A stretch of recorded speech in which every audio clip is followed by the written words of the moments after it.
La santé est primordiale avant de parler politique. La santé est même plus qu'une priorité. Vous avez vu la priorité accordée ou l'accent particulier mis sur la reconstruction et la construction des infrastructures sanitaires, des grands hôpitaux, centres de santé à travers la République. Mais il se pose un problème, le problème des médicaments contrefaits qui continuent à faire entrer sur les territoires congolais, malgré les efforts de l'OCC et d'autres structures compétentes. Ce soir, on parle des défis qui attendent les pharmaciens parce que l'ordre a plus de soucis pour ce secteur et veut donner justement de la voix. On en parle avec vous. Jean-Jacques Kalonji, vous êtes le président national de l'ordre des pharmaciens. C'est ça, Jean-Jacques Kalonji? Jean-Baptiste. Jean-Baptiste Kalonji, voilà. Bon, je massacre l'un de vos prénoms. Alors, Jean-Baptiste Kalonji, vous êtes professeur, vous-même pharmacien de formation, professeur à la faculté des sciences pharmaceutiques à l'université de Kinshasa et dans d'autres universités.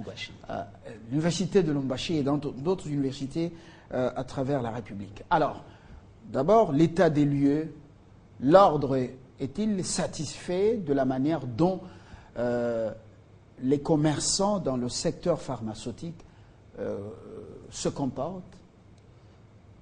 Merci d'abord, monsieur le journaliste, pour l'opportunité que vous m'offrez, votre télévision et vous-même, de pouvoir m'exprimer à l'endroit de vos millions, je crois, de téléspectateurs éparpillés à travers le monde.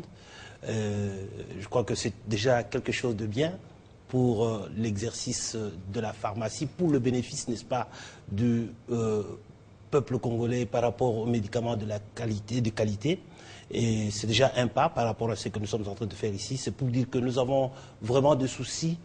Nous avons des soucis en rapport avec l'exercice de la pharmacie, en rapport avec la fabrication, en rapport avec l'importation, le stockage, la distribution, la dispensation des médicaments, parce que contrairement à ce que la loi a prévu, que ce soit des spécialistes de cette donne importante pour la santé, à défaut des spécialistes qui puissent s'en occuper, eh ben, c'est tout le monde, des charlatans de tout genre, qui s'adonnent avec plaisir, n'est-ce pas, à toucher aux médicaments, et cela est très préoccupant pour la population, c'est-à-dire pour nous-mêmes, et je crois aussi pour vous. Et l'ordre, aujourd'hui, face à ce phénomène des compléments alimentaires qui nous viennent justement de l'Asie, avec des officines, on peut dire, des magasins partout à travers le pays. Le ministre était même monté sur ses chevaux. Il s'en est pris à certains tenanciers de ces boutiques des compléments alimentaires. Et l'ordre n'a pas accompagné le ministre dans ces démarches. Pour quelle raison? Non. Je crois qu'il y a peut-être un manque d'information. L'ordre est resté solidaire avec son Excellence, Monsieur le ministre de la Santé. La solidarité, on ne vous a pas vu sur le terrain. Bon, peut-être c'est un déficit dans la communication. Mais je crois que le courrier à propos ont été adressés à qui de droit. Je voudrais dire ici que nous avons tendance chaque fois de nous occuper de jeunes gens qui, en culotte ou en tenue tout à fait peu recommandables, sont en train de distribuer des comprimés à gauche, à droite. Nous ne regardons pas souvent certains cols blancs qui sont malheureusement...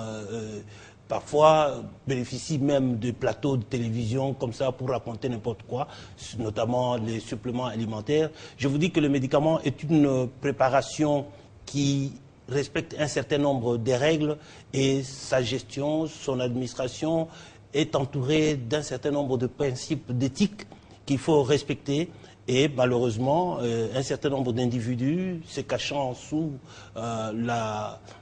disons, ce qu'ils appellent le complément alimentaire, font effectivement de la pharmacie. Et l'ordre de pharmaciens est décidé de pouvoir les traduire en justice. C'est notre mission de pouvoir les traduire en justice pour que la justice puisse nous départager. Parce que si vous vous occupez de médicaments, vous allez certainement être pharmacien et être inscrit au tableau de l'ordre de pharmacien. Et je vous dis qu'un médicament se définit par plusieurs éléments. La forme d'une préparation peut en faire un médicament. Donc, un placebo est un médicament. Un non-médicament présenté comme un médicament, c'est un médicament. Donc, nous ne pouvons pas tolérer que des individus fassent peur à la population avec des préparations qui sont considérées comme des médicaments et en même temps, pour contourner la légalité, ils utilisent des propos comme quoi ce sont des compléments alimentaires ou autres subterfuges. Donc l'ordre des pharmaciens s'emploie à mobiliser tout le monde et heureusement que Télé 50 est là et nous pensons que ce sera davantage, vous nous donnerez d'autres opportunités pour que nous puissions communiquer, n'est-ce pas, ceci à la population pour que les gens puissent éviter d'aller chercher eux-mêmes la mort. Avant de revenir justement à cet aspect des médicaments contrefaits aux conséquences très incalculables, parlons quand même de ces compléments alimentaires. Quelle est justement leur importance? Est-ce que ces compléments alimentaires ont réellement un rôle à jouer dans notre organisme? Est-ce qu'il y a du sérieux dans ce secteur? Ben, pourquoi est-ce qu'on parlerait de compléments alimentaires si quelqu'un a une alimentation équilibrée? Donc ce sont des subterfuges qui parfois sont utilisés. Vous constaterez que chaque fois que l'on utilise tous ces termes en rapport avec les compléments alimentaires, l'argent se trouve être le maître mot par rapport à tout ce qui est dit. Il y a souvent des prix et des exercices assez curieux. Généralement, ce sont des traitements au long cours et ce sont des embrigadements. Donc, on embrigade des gens dans des traitements qui n'ont pas d'issue. Je crois que, comme tout le monde, si vous avez souffert un peu de paludisme ou si vous avez fait une grippe, on vous a prescrit un médicament avec un traitement fort limité dans le temps et non des trucs où l'on peut se trouver avec des traitements à long cours et où finalement les budgets de famille sont engloutis dans des escroqueries, purement et simplement. De toute façon, quand tout se fait conformément aux règles, c'est-à-dire les médicaments entre les mains des pharmaciens, eh bien, si c'est un pharmacien, nous allons nous en occuper. Mais s'il s'agit des médicaments entre des mains de personnes qui n'en ont ni le titre ni le droit, eh bien, l'ordre des pharmaciens, j'ai dit, jouera son rôle, mais en attendant, le ministère public n'a pas besoin d'une invitation. Il va se charger justement de prendre toutes ces personnes en charge et les traduire devant le juge pour qu'ils puissent effectivement répondre de leur forfait. Alors, tout médicament, au-delà des valeurs curatives, a aussi son côté revers si il est pris, consommé, administré hors règles du jeu ou hors ce que vous appelez posologie ou prescription médicale. Les termes techniques, vous les connaissez mieux que nous. Tout à fait, tout Alors, à fait. Ces médicaments qu'on nous amène, qui sont des médicaments contrefaits, des faux médicaments, vous, l'ordre, vous les regardez être vendus dans les boutiques de la mort et vous avez dit que vous allez serrer, vous avez dit que vous allez fermer et ça a été tout simplement des slogans. Pour quelle raison? Feu de paille à la limite. Disons que en même temps qu'il y a des irresponsables, je veux dire des criminels qui vendent n'importe quoi, nous avons parallèlement une population relativement pauvre en train de chercher des solutions, de premières solutions, des facilités. C'est ainsi qu'il est tout à fait difficile de pouvoir demander par exemple à quelqu'un de ne pas aller chercher un médicament qui est plutôt dangereux pour lui. Parce qu'au moment où un système de santé est assez précaire comme cela est coutumier chez nous, le médicament devient un alibi. Donc quelqu'un peut même utiliser un mauvais médicament pourvu qu'il ait pris un médicament. Donc nous nous trouvons ici dans un dilemme ou qu'est-ce qu'il faut faire? Est-ce qu'il faut empêcher les gens de trouver une petite satisfaction avec un petit faux médicament à gauche, ou bien il faut l'interdire carrément? Donc ce qui fait que quand même on interdit, quand même on pourchasse les autres, c'est la population qui court après ces gens pour prendre ne plus qu'un petit rien, mais qui est dangereux.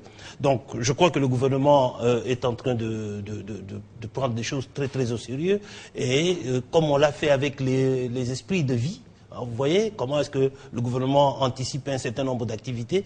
Donc au lieu de combattre uniquement les esprits de mort, on a lancé en même temps l'esprit de vie sur les mêmes routes. Tout à fait. Et l'esprit de vie est en train de prendre le dessus Tout à fait, voilà. Sur l'esprit de mort. Donc c'est ça pratiquement la même stratégie qui, pensons-nous, qui pourra être exploitée par le gouvernement pour que les Congolais se trouvent aient à leur disposition des médicaments de qualité accessibles et dans des établissements qui en valent la peine. Parce que maintenant, comme les solutions de substitution sont assez précaires, alors cela donne parfois une possibilité de ce qu'on chasse aujourd'hui de pouvoir rebondir le lendemain. Donc je pense qu'un plan est en train d'être mise en route. Je crois que le gouvernement va certainement s'orienter dans cette direction pour que la ville de Kinshasa, vous voyez, c'est 15-18 millions d'habitants et le besoin en médicaments, c'est énorme.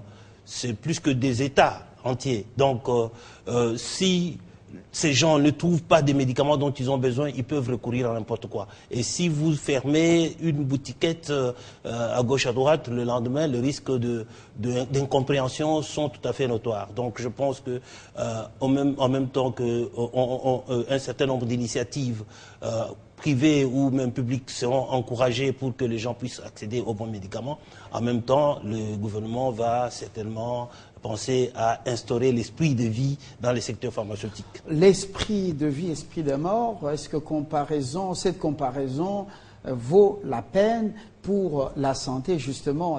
On peut conduire un bon véhicule, mais quand on est chauffard de l'esprit de mort, cela n'est pas la même chose dans le domaine de la santé, justement. Lorsque vous laissez les faux médicaments être vendus par des charlatans qui ne sont pas pharmaciens ou qui ne sont pas conseillés par des pharmaciens, des pharmaciens, et qui, ces médicaments, courent ou sont vendus au même moment que les vrais médicaments.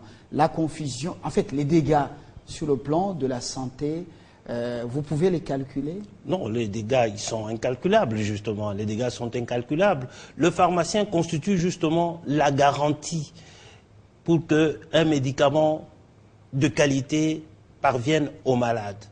Si par aventure le pharmacien ne respecte pas les règles de l'art, eh bien l'ordre de pharmacien est là justement pour le prendre en charge et le sanctionner comme de droit. Le pharmacien peut perdre justement le bénéfice de son diplôme pour avoir causé de tort à la population. Le recours aux pharmaciens permet la traçabilité des médicaments qui sont utilisés par la population. Les médicaments sont dangereux. Les médicaments ne sont pas n'importe quelle denrée qu'on peut consommer n'importe comment.